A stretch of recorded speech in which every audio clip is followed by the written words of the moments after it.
thank you for joining us this evening. I hope I may be of some service. I don't like that guy at my house. He's not at your house. You can hold my hand and I'll protect you. No. You want me to hold you? No. You I wanna- don't like bats. You want to go home? No. You in the boat and keep them in your hand. I'll stand here and he won't bother you. Come on. You won't even see him. Come on, hurry. I promise. Hurry. Mr. Leo and Miss Judy are in there. That's it, their friend. You want me to carry you? No.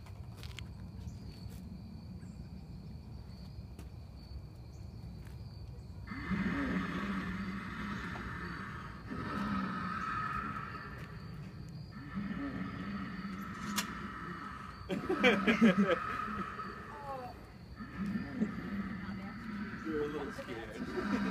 Oh, you're not scared of him, are you? I'm scared. You know who he is. Oh, good boy, Mikey. There you go. Say thank you. You don't think he's scary, do you?